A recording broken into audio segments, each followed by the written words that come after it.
Assalamualaikum warahmatullahi wabarakatuh. Tabi pun, salam pramuka. Nama saya Lulu Khairiah, NPM 2113022014. Program Studi Pendidikan Fisika. Di kesempatan kali ini saya akan membawakan materi Undang-Undang tentang Gerakan Pramuka dari pasal 17 sampai pasal ke-31. Oke, langsung saja. Pasal 17 yang berbunyi ayat 1, evaluasi dilakukan dalam rangka pengendalian mutu pendidikan kepramukaan sebagai bentuk akuntabilitas penyelenggaraan pendidikan kepramukaan kepada pihak yang berkepentingan.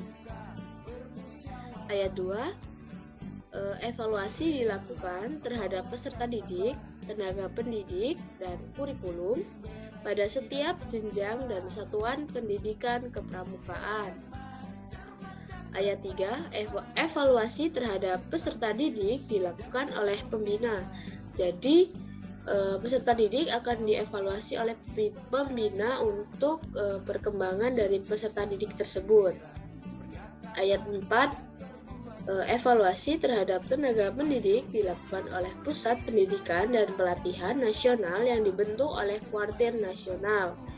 Ayat 5 yaitu evaluasi terhadap kurikulum pendidikan kepramukaan dilakukan oleh Pusat Pendidikan dan Pelatihan Nasional yang dibentuk oleh Kuartir Nasional. 18 yaitu ayat 1, akreditasi dilakukan untuk menentukan kelayakan kegiatan dan satuan pendidikan kepramukaan pada setiap jenjang pendidikan kepramukaan. Ayat 2, akreditasi dilakukan atas dasar kriteria yang bersifat terbuka dan dilakukan oleh lembaga akreditasi sesuai dengan peraturan perundang-undangan. Pasal 19 ayat 1, sertifikat berbentuk tanda kecakapan dan sertifikat kompetensi. Ayat 2, tanda kecakapan diberikan kepada peserta didik sebagai pengakuan terhadap kompetensi peserta didik melalui penilaian terhadap perilaku dalam pengamalan nilai serta uji kecakapan umum dan uji kecakapan khusus sesuai dengan jenjang pendidikan kepramukaan. Ayat 3, sertifikat kompetensi bagi tenaga pendidik diberikan oleh Pusat Pendidikan dan Pelatihan Kepramukaan pada tingkat nasional. Pasal 20, ayat 1, gerakan pramuka bersifat mandiri, sukarela, dan non-politis.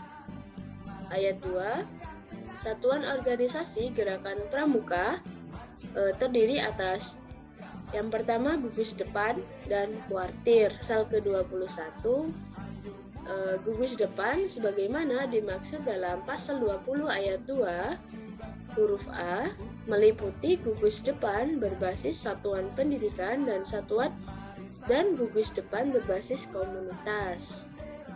Pasal 22 yaitu ayat 1, gugus depan berbasis satuan pendidikan sebagai dimaksud dalam pasal 21 meliputi gugus depan di lingkungan pendidikan formal. Ayat 2, gugus depan berbasis komunitas sebagaimana dimaksud dalam pasal 21 meliputi gugus depan komunitas kewilayahan, agama, profesi, organisasi kemasyarakatan, dan komunitas lain.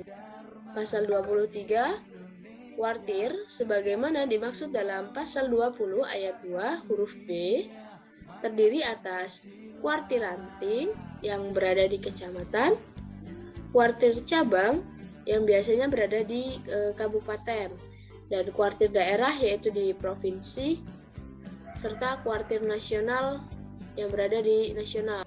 Pasal 24, gugus depan sebagaimana dimaksud dalam pasal 20 ayat 2 huruf A dibentuk melalui musyawarah anggota pramuka. Pasal 25 ayat 1, gugus depan sebagaimana dimaksud dalam pasal 24 dapat membentuk kuartir ranting. Ayat 2, kuartir ranting sebagaimana pada ayat 1 dapat membentuk kuartir cabang. Selanjutnya pasal 26 ayat 1, kuartir cabang sebagaimana dimaksud dalam pasal 25 ayat 2 dapat membentuk kuartir daerah. Ayat 2, kuartir daerah sebagaimana dimaksud pada ayat 1 dapat membentuk kuartir nasional. Selanjutnya pasal 27 ayat 1, kepengurusan kuartir sebagaimana dimaksud dalam pasal 23 dipilih oleh pengurus organisasi gerakan pramuka yang berada di bawahnya secara demokratis melalui musyawarah kuartir. Ayat 2, kepengurusan sebagaimana dimaksud pada ayat 1 tidak terkait dengan jabatan publik. 1.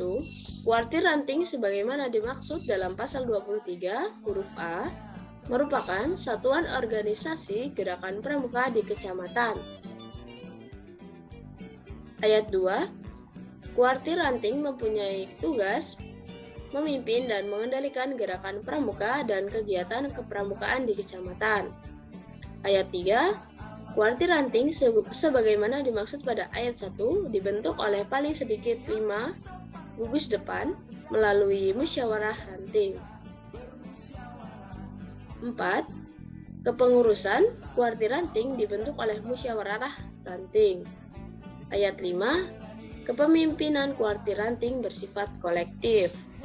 Ayat 6, musyawarah ranting sebagaimana dimaksud pada ayat 3, musyawarah forum untuk A.